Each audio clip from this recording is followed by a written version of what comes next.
A 47-year-old man lost everything: his wife, his child, even the home he built with his own hands. With nothing left but a quiet road and a loyal German shepherd by his side, he kept moving until he spent his last $5 on something no one else wanted: an abandoned prison, cold, broken, and forgotten.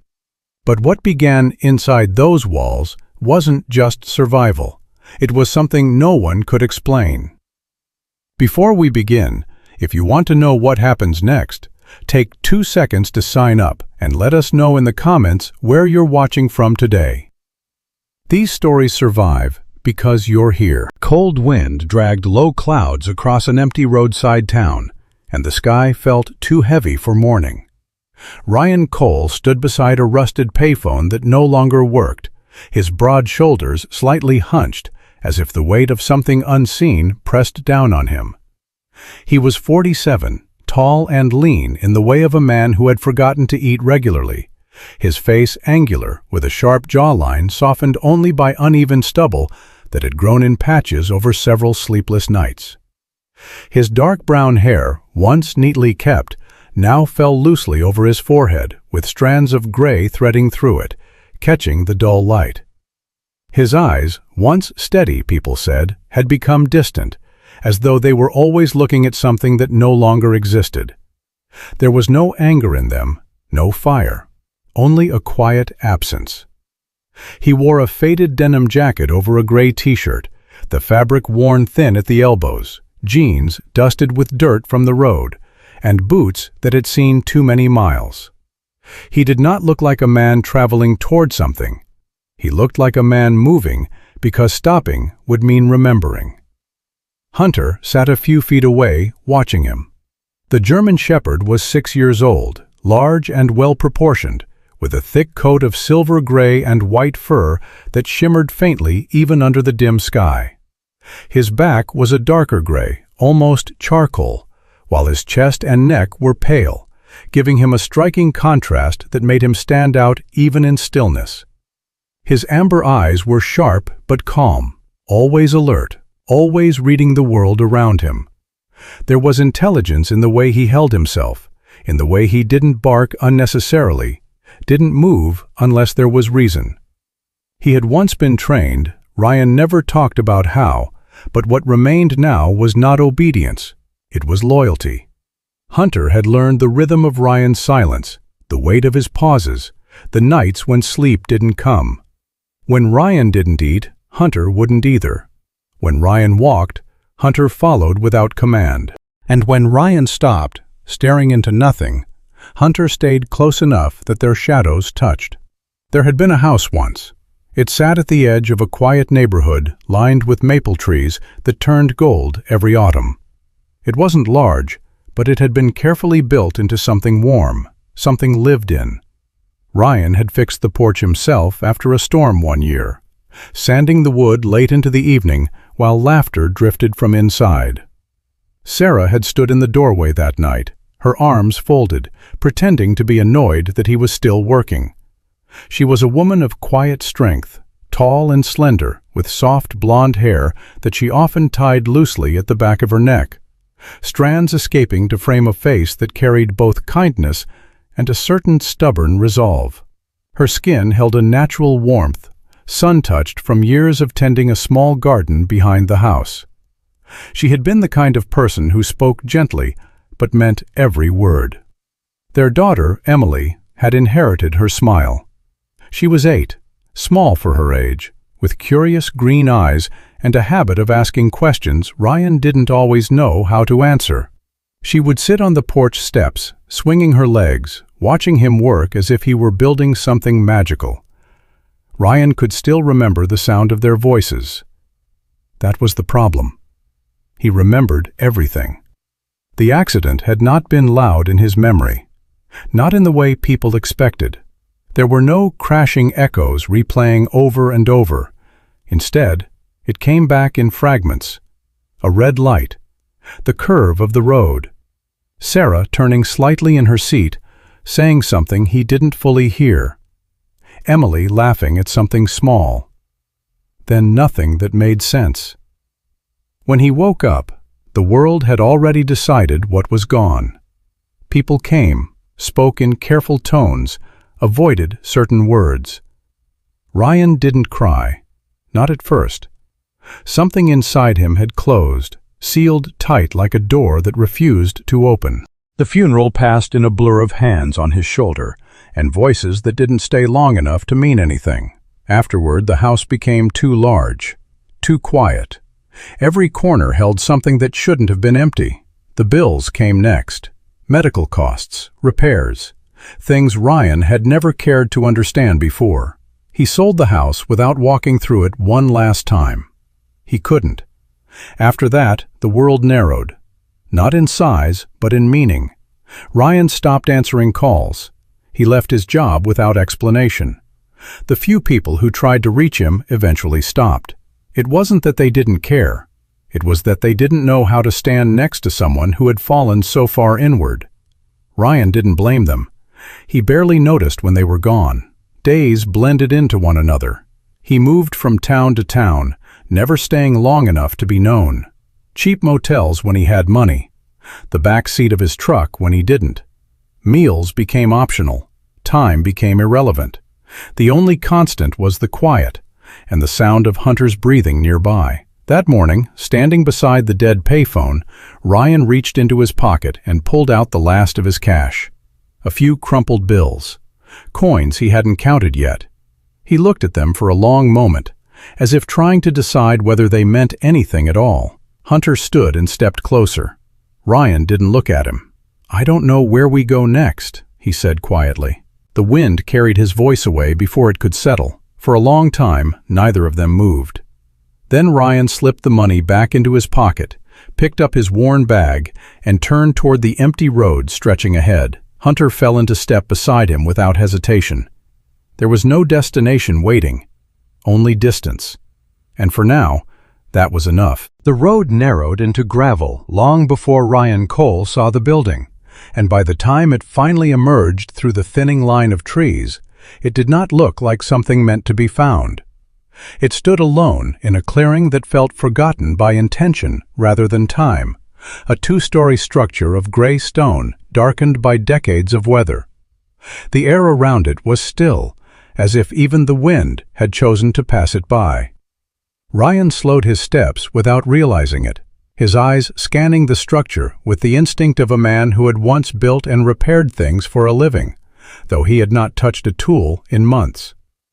The walls were thick, uneven, but solid, each stone holding its place with stubborn resistance.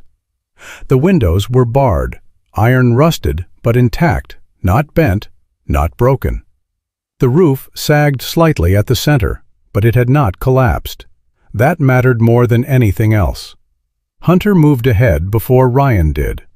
The German Shepherd lowered his body slightly as he approached the entrance, muscles alert but controlled, his amber eyes tracing every edge, every shadow, every possible threat. His paws made almost no sound against the gravel, and when he reached the heavy front door, he paused, head tilted just enough to listen. There was nothing inside. No movement, no breath. Just a hollow stillness that seemed to echo even from the outside. Hunter glanced back once, confirming Ryan was still there, then nudged the door lightly with his nose. It did not open. Ryan stepped forward then, placing his hand against the rough wood, feeling its weight, its resistance. He pushed harder. The hinges groaned like something waking after too long in silence, and the door gave way. Inside, the cold was immediate.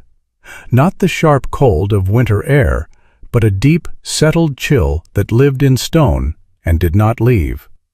The corridor stretched forward in a straight line, dim light filtering through narrow, barred windows high on the walls. Dust hung in the air, disturbed by their presence, drifting slowly like it had nowhere else to go. On either side, the cells stood open, their iron doors either rusted ajar or hanging crooked on their hinges. The floors were concrete, stained but unbroken. The walls bore marks of time, scratches, faded numbers, the faint outlines of something once written and long erased. Ryan stepped inside without hesitation, his boots echoing against the ground with a hollow, unfamiliar rhythm. Hunter followed closely, moving from one cell to another, checking, circling, memorizing. Ryan did not react to the prison the way most people would. He did not see bars. He saw structure. He did not see confinement. He saw boundaries that still held. His gaze moved slowly, deliberately, measuring without tools. The spacing of the walls, the height of the ceilings, the way the roof beams carried weight. It had been years since he had thought like this, but the knowledge had not left him. It was buried, like everything else, waiting for a reason to surface. He walked to the nearest cell and pressed his palm against the wall. Cold, solid, no cracks deep enough to matter. He crouched slightly, touching the floor. Level enough. Dry. That was important. Water damage would have been the end of it. He stood again, looking upward. The ceiling held. It had been neglected, not destroyed. That difference was everything. A voice came from behind him. "You're not the first to look at it," the man said. Ryan turned. The man standing in the doorway was in his early 50s, broad-shouldered but softened by age, his face weathered with deep lines carved by sun and years of quiet labor. His hair was thinning, a dull brown fading into gray, and he wore a county-issued jacket that hung loosely on his frame. A metal badge was clipped to his chest, slightly crooked, as if he had stopped caring about appearances long ago. His name, scratched faintly into the plastic tag, read Walter Briggs. His eyes were steady, not suspicious, just observant, the kind of man who had seen too many abandoned places and the people who passed through them. "Place has been empty near 30 years, Walter continued, stepping a little closer but keeping his distance. "County tried to sell it more times than I can count. Nobody wants it. Too far out. Too much to fix." Ryan glanced back at the walls. "It's still standing," he said. Walter let out a breath that might have been a quiet chuckle. "Yeah," he said. "That's about the only thing it's got going for it." There was a pause. Wind pressed faintly against the doorway behind them, then slipped away again. Walter reached into his jacket and pulled out a folded document, holding it loosely between two fingers. "Tax listing," he said. "Minimum bid's $5. That's just procedure. County just wants it off the books." Ryan didn't reach for the paper. He didn't need to read it. He had already made his decision somewhere between the moment he saw the roof still holding and the walls refusing to fall. He reached into his pocket, pulled out the last of his crumpled bills, and counted them without looking down. The money felt thin, almost meaningless now, like it belonged to a life that had already ended. He stepped forward and held it out. "I'll take it." Walter blinked once, caught off guard not by the choice, but by the certainty behind it. He looked at Ryan again, this time a little longer, taking in the worn clothes, the tired eyes, the dog standing silently beside him. "You sure about that?" he asked, though his voice carried no judgment. Ryan didn't answer immediately. He turned his head slightly, looking deeper into the corridor, where the light fell in narrow strips across the floor. It wasn't much. It wasn't anything most people would choose. But it would not collapse overnight, and that was enough. "I don't need much," he said quietly. Walter studied him for another second, then nodded, accepting the money. "All right," he said. "I'll file it when I get back. Makes it official." Ryan gave a small nod. That was all that needed to be said. Walter turned and walked back toward his truck, boots crunching softly against the gravel. He didn't look back. People came and went. That was the nature of places like this.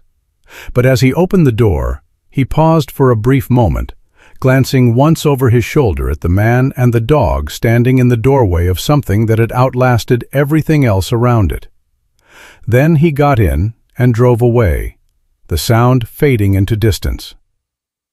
Ryan stepped further inside. This time, there was no hesitation.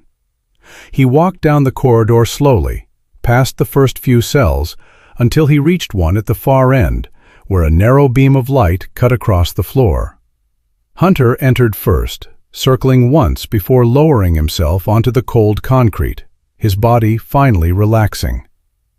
Ryan set his bag down against the wall and stood there, looking at the small, bare space. It was cold. It was empty. But it was not temporary. Ryan exhaled slowly, the sound barely more than a breath. "This will do," he said. Hunter didn't move. Ryan leaned back against the wall, closing his eyes for just a second. For the first time in months, he wasn't thinking about where to go next. He had already arrived. Morning light slipped through the narrow barred windows in thin, pale lines, stretching across the cold concrete floor like something trying to reach further than it could. Ryan Cole woke before the light fully settled, not because he had rested, but because his body had forgotten how to stay asleep. The air inside the cell was heavy with the scent of dust and stone, and the silence pressed in from every direction, thick and unmoving. For a moment, he didn't remember where he was. Then the rough wall against his back, the hard surface beneath him, and the slow, steady breathing nearby brought it all back. He opened his eyes. Hunter was already awake, lying near the doorway, head raised, watching the corridor as if guarding something that had no name yet. Ryan sat up slowly, his joints stiff, his shoulders tight. He looked around the small cell, taking in its emptiness again, not with shock, but with quiet acceptance. This wasn't temporary anymore. That thought settled deeper than anything else. He stood and stepped into the corridor. The building revealed itself more clearly in daylight. The prison was larger than it had felt the night before, stretching further in both directions, its structure unfolding with a kind of stubborn endurance.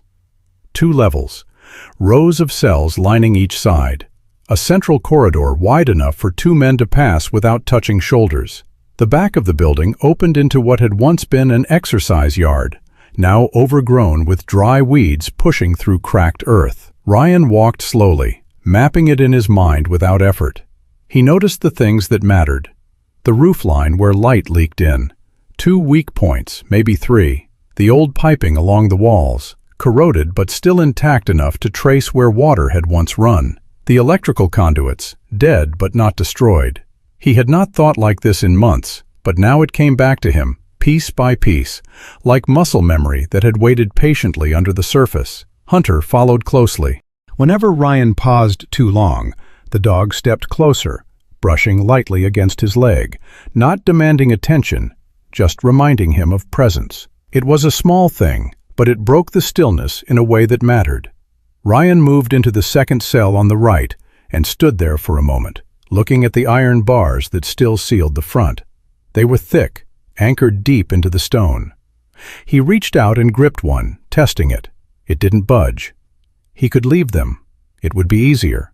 But the thought of sleeping behind bars, even if he had chosen this place, sat wrong in a way he couldn't ignore.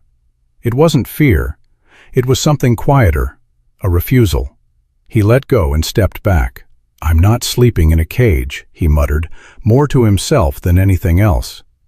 The decision was simple. He would change it. Ryan searched the building and found what he needed in a back storage room, a rusted toolbox, half buried under debris. Inside, there was a claw hammer, its handle worn smooth, a dull handsaw, and a pry bar with chipped edges. Nothing new, nothing ideal, but enough. He carried them back to the cell, setting them down with a quiet sense of purpose that felt unfamiliar and yet grounding. He wedged the pry bar between the iron frame and the stone, applying pressure slowly. The metal groaned, resisting at first, then shifting just enough to tell him it would give if he kept going. His hands tightened around the tool, muscles straining, breath steady. It wasn't just about removing the bars. It was about proving something, to himself, though he didn't put it into words. It took hours. By midday, one bar had come loose. Ryan stepped back, wiping sweat from his forehead with the back of his hand. His breathing was heavier now, his arms aching in a way that reminded him he was still capable of effort, still capable of doing something that changed the space around him. Hunter sat nearby, watching without interference, his ears flicking occasionally at distant sounds, but his attention always returning to Ryan. When the second bar came free, it fell to the floor with a sharp, metallic clang that echoed down the corridor, breaking the silence in a way that felt almost violent. Ryan froze for a second, the sound pulling something from deep inside his memory, something loud, sudden, irreversible. His grip tightened unconsciously. Then Hunter moved. The dog stepped forward and pressed his head gently against Ryan's hand. No urgency, no force, just contact. Ryan exhaled slowly, the tension easing from his shoulders. "I'm fine," he said quietly, though he wasn't sure who he was convincing. He kept working. By the time the light began to fade, the front of the cell was open. The bars lay stacked against the wall, heavy and useless now. The space felt different immediately, not larger, not warmer, but freer. Ryan stood in the doorway for a moment, looking at what he had done. It wasn't much, but it was something he had changed with his own hands. That mattered more than he expected. He found a broken wooden board from another part of the building and propped it across the opening, not as a barrier, but as a gesture, a line he had chosen, not one forced on him. Night came quietly. The temperature dropped and the cold returned, settling into the stone again as if it had never left. Ryan lay down on the floor, using his bag as a pillow, his body exhausted in a way that felt different from the emptiness he had carried before. This fatigue had weight, had purpose.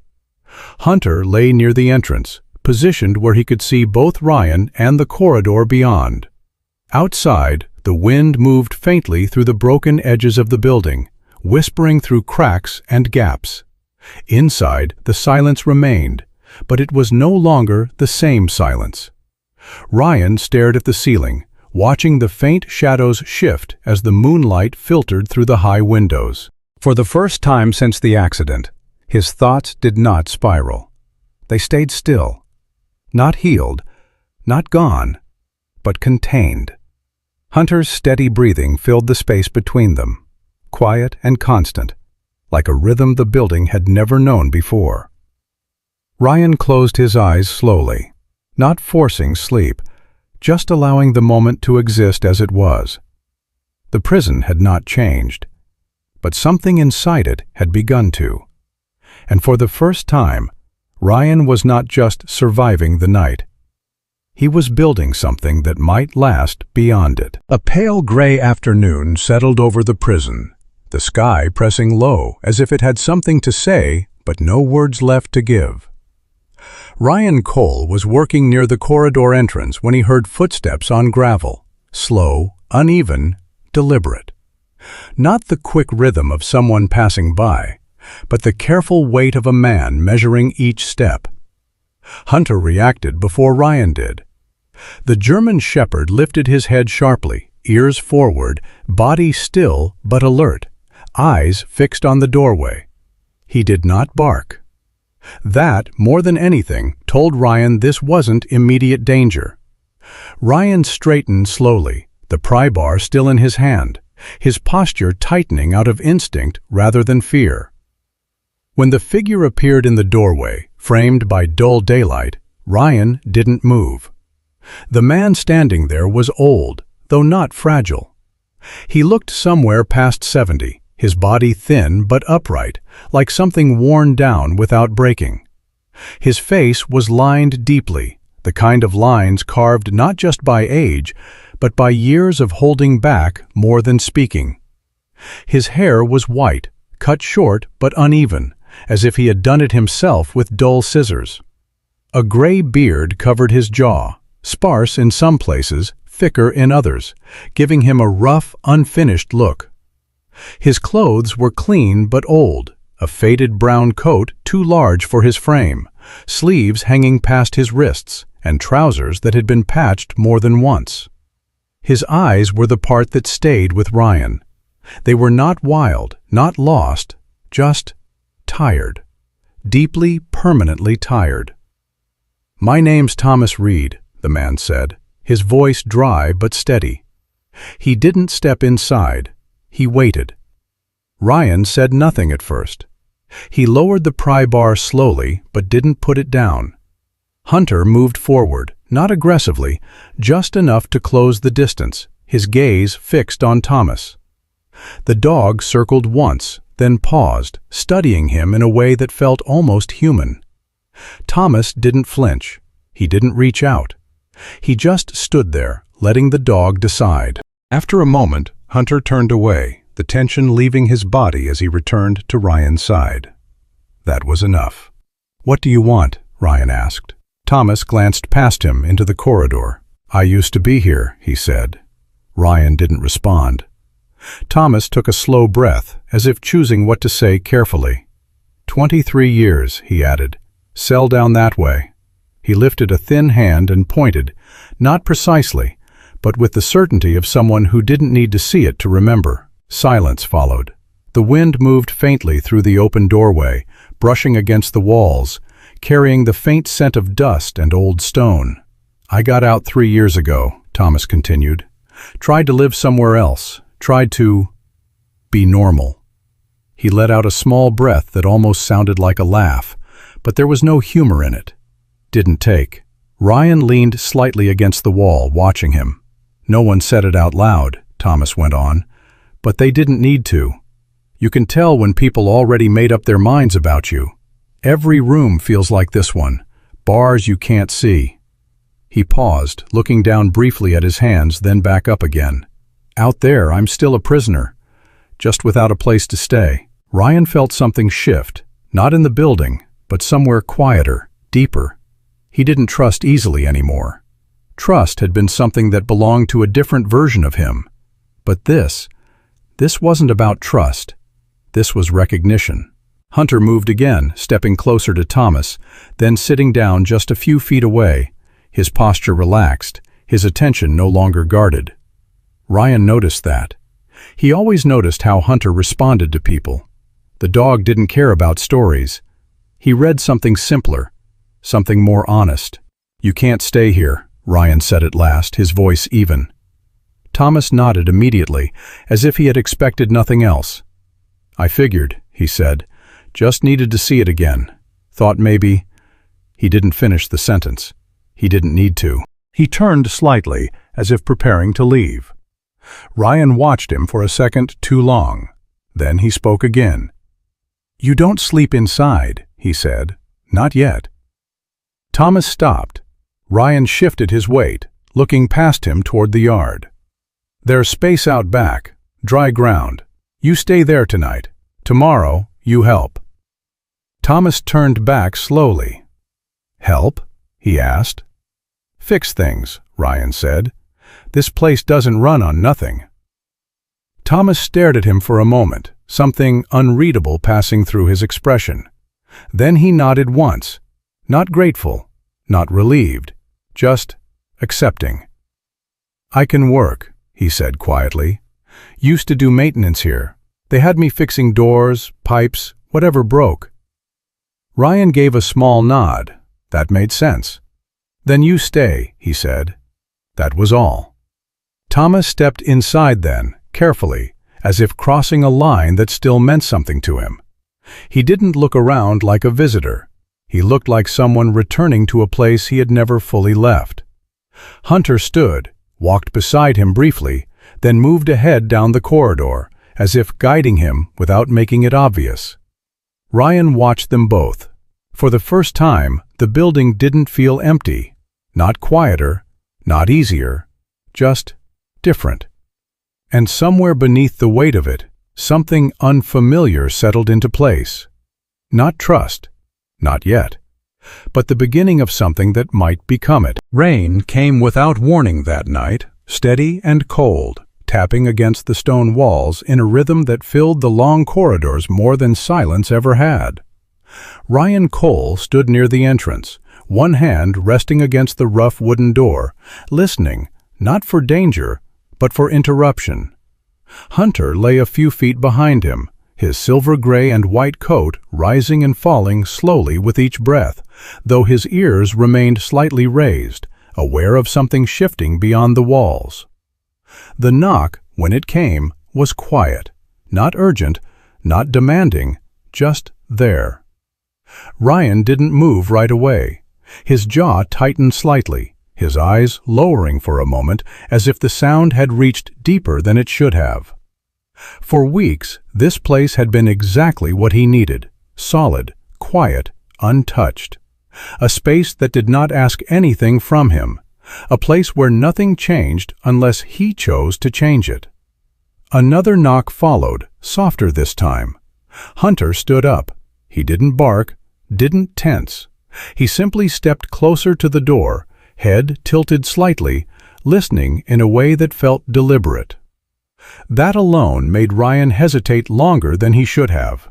Ryan exhaled slowly, then opened the door. A woman stood outside, soaked from the rain.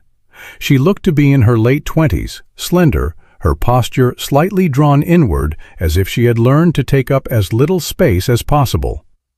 Her light brown hair clung loosely to her face, strands falling from a careless tie at the back of her head. Her skin was pale, not from illness, but from exhaustion that had settled in over time. Her eyes met Ryan's for only a second before shifting away, not out of fear, but out of habit. "I'm not looking to stay," she said quietly, "just somewhere dry for the night." Her voice carried no urgency, no attempt to persuade, just a simple statement, like she had said it before and expected the same answer. Ryan didn't respond immediately. Behind him, the corridor stretched into darkness that no longer belonged only to him. Somewhere deeper inside, a faint sound of movement, Thomas shifting in one of the cells, reminded him that he was already past the point of being alone. He knew what opening the door meant, not just for her, for him. Hunter stepped forward, stopping just beside Ryan. He looked at the woman briefly, then back at Ryan. No tension, no warning, just presence. Ryan stepped aside. "You can come in," he said. The woman hesitated, then nodded once and stepped inside, careful with her movement, as if she still expected to be stopped. Water dripped from her coat onto the concrete floor, each drop loud in the quiet space. "My name's Lily," she said after a moment. Ryan gave a small nod. Ryan. That was all.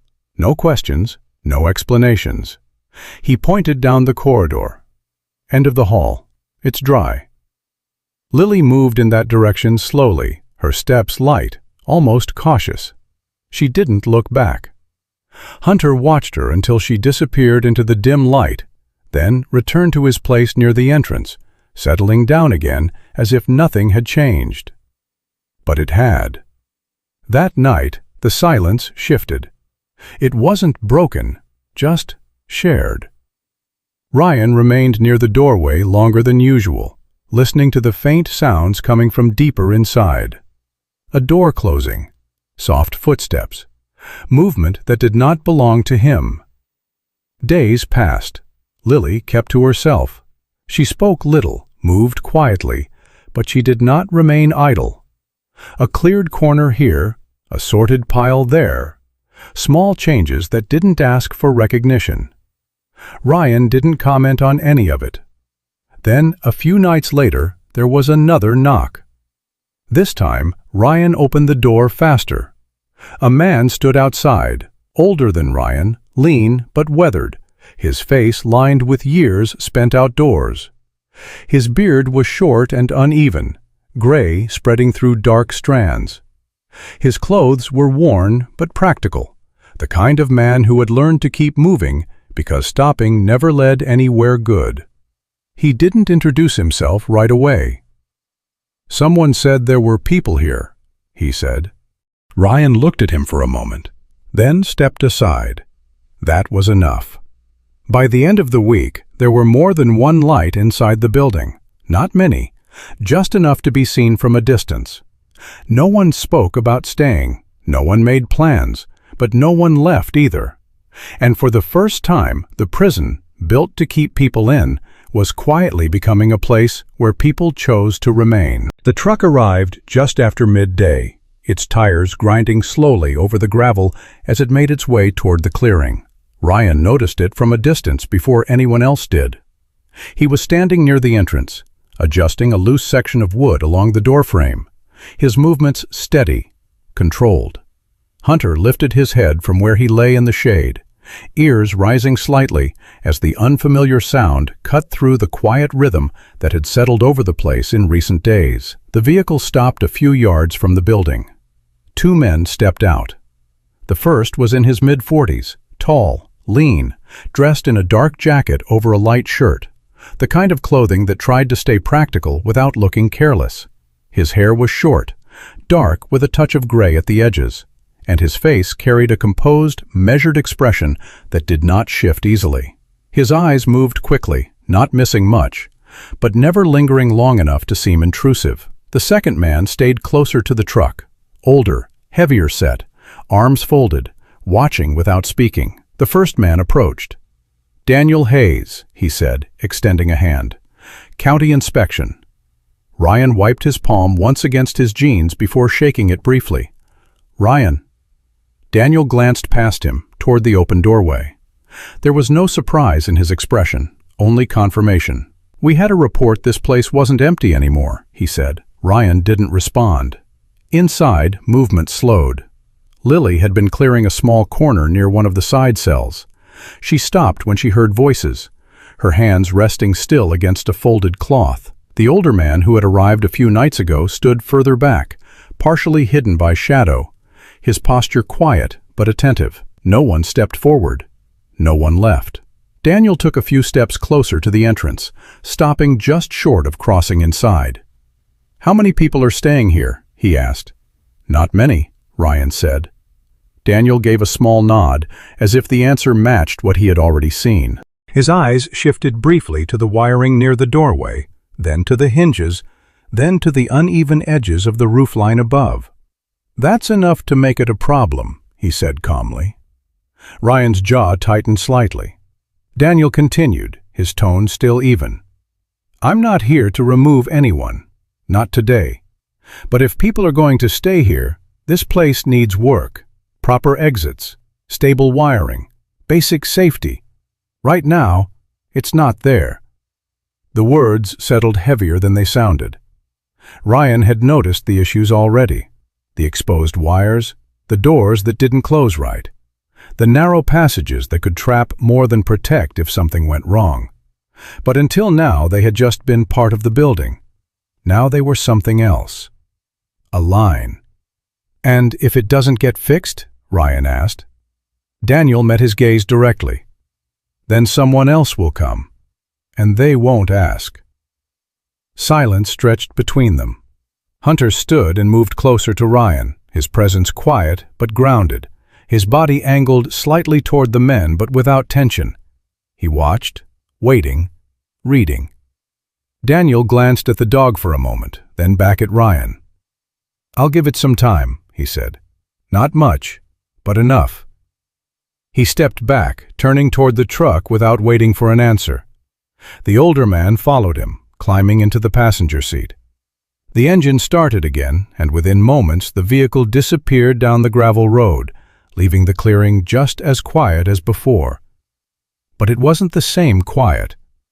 Ryan stood there for a long moment, looking at the empty space where the truck had been. Then he turned. Inside, no one asked what had been said. They didn't need to. Lily had already returned to her work, though her movements were slower now. The older man had picked up a piece of broken wood, examining it as if it could still be used for something. The air felt heavier, not with fear, but with awareness.